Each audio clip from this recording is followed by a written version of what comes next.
मैं 2 सालों से गलत ट्रेडिंग कर रहा था, गलत, एकदम गलत।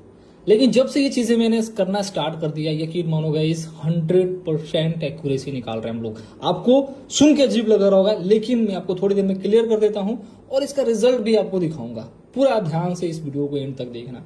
गाइस, सबसे पहले जब भी आप ट्रेडिंग करने बैठो, इंस्टीट्यूशनल और रिटेल का लिक्विडिटी दिमाग में नोट करो कि कहाँ पे इंस्टीट्यूशनल्स का पैसा है, कहाँ पे रिटेल का पैसा। वो कैसे पता चलेगा? एक क्रिटिकल सिचुएशंस को फाइंड आउट करने की कोशिश करो। जहां भी क्रिटिकल सिचुएशंस होता है वहां पे रिटेल नहीं जाता है। जैसे कि देखो, यहाँ पे रिटेल बैठा था बाइंग साइड की तरफ, लेकिन मार्केट सीधा ही इनका लिक्विडिटी हंट किया।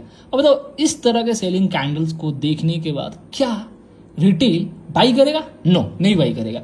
यहां पे जिसने एंट्री प्लान करी ना, ये जो बाइंग किया ना, यहां पे इंस्टीट्यूशनल्स का पैसा था। ये इंस्टीट्यूशनल हमेशा हिडन लिक्विडिटी मेथड अप्लाई करते थे, इधर उनका पैसा था।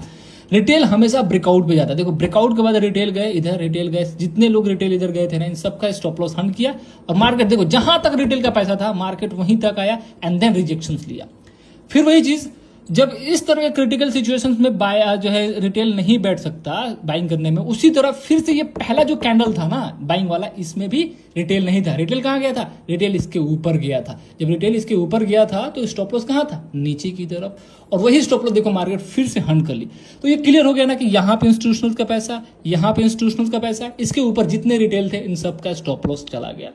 बहुत सारे लोग सोच रहे थे कि मार्केट नीचे जाएगी, लिक्विडिटी स्वीप करेगी, लेकिन वो गलत थे, क्योंकि यहाँ पे इंस्टीट्यूशनल्स का पैसा है, यहाँ पे इंस्टीट्यूशनल्स का पैसा है। ये सारी चीजें लाइव यूट्यूब पे बताया हूं, तो जाकर यूट्यूब पे चेक करो और वहां पे कमेंट भी कर देना।